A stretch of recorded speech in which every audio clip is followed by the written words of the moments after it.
There's a good reason why I'm dressed up with every layer of clothing I've got, like a Nordic skier. We're in the northeast of Germany in December and it is Arctic, but I think we might be on the right boat for the job. Because we're on the Moody 54 DS.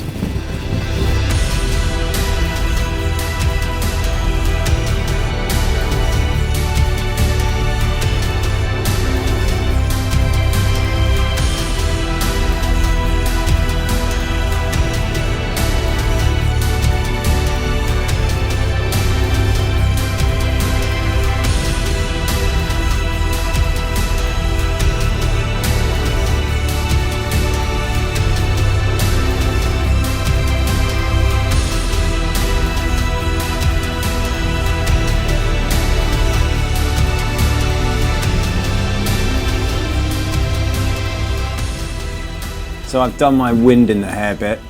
I've got cold through, cold to the bone, but I've had the option of coming into here. Nice warm interior, the heating's pumping out, my appendages are thawing out, and I can still see the sails. I've got surround vision thanks to this deck saloon. I'll access the autopilot engine, throttle controls if I need them. And it's really a rather pleasant place to stay on watch, so I think I'll continue in here.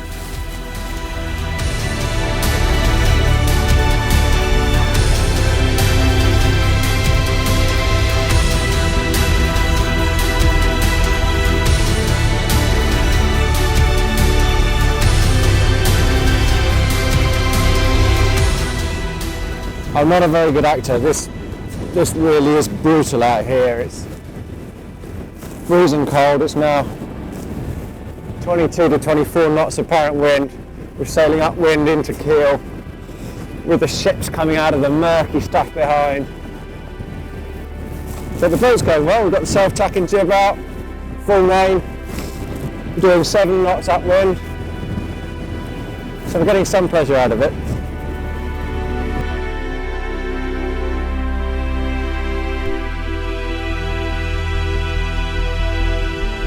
I'm a fan of having the twin head sail set up like this because this proves why we're in, a classic sort of river mouth situation where you're sailing upwind with a self-tacking jib and back down with a larger genoa, and allows you to keep a full main for both.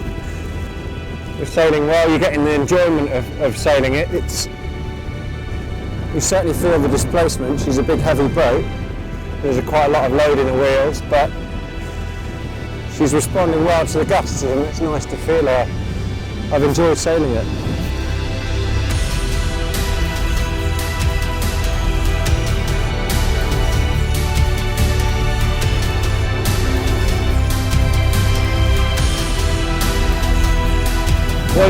One thing I do like is that although it's a big coach roof, it's still low enough to get full vision from up here on the windward side. So you can see under the jib and you can see straight over the coach roof.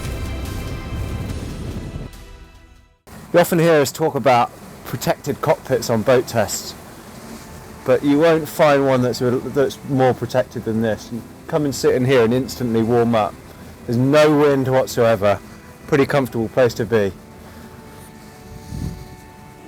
So the beauty of this cockpit is obviously not just that it's so well protected, it's really the social entertaining area of the boat. We've got a bimini above us, a soft manual one that just pulls right away if you want it to, if you're not in northeast Germany in December. But you can also, this table doubles over and you can sit all your friends around this lovely big social area. And if it was me, I would probably spot this seat here. You could have a barbecue here, and I'd like to do in the Mediterranean or in the Caribbean, all my cooking out here, because it links so well with this sliding door with coming into the interior. It's more like a multi-hole in that respect, into the one level living area. The deck saloon really is the heart of the boat. Come in here, it's warm, dry, comfortable, airy, surround views. It's everything you would want and more probably in a deck saloon.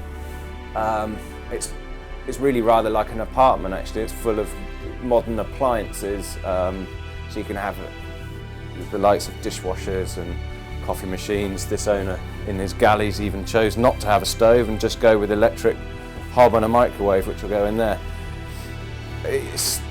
That's indicative of this galley. Maybe it's not the most practical one at sea, especially on starboard tack. You've got all this space that you could potentially make it hard to work at. But lots of storage space, lots of work surface, and it's very convivial with the saloon just here, and a chart table looking forward where you need it to be. Another prime benefit of the deck saloon is the amount of space you generate below. So there's a big VIP cabin below the saloon, which we'll show you, and also the most amazing amount of machinery space. So this is the engine room in here, and the genset and all the different battery chargers, water makers, everything you'd like right under the saloon. Coming down into the accommodation part of the yacht, and there's a good feeling of quality in all of the 4 cabins that you can choose.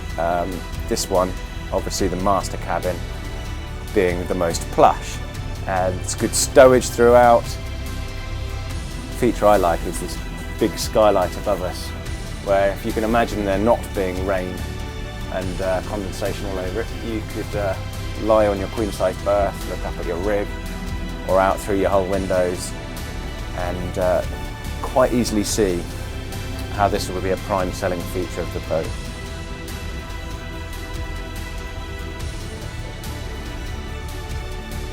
So the Moody 54 is obviously a large boat. She presents a lot of yacht to handle, especially for a couple. In fact, in size terms, she's more comparable to a monohull 10 feet longer. And that places her really in a sort of fusion bracket. She's monohull come multi-hull come motor sailor really, and that's the target audience I think Ansell will be looking at. And if you look at it from that point of view, she presents a lot of boat for the money as a second home or a floating apartment really. She's full of the mod cons that will keep those sort of sailors very happy and very comfortable even in these conditions.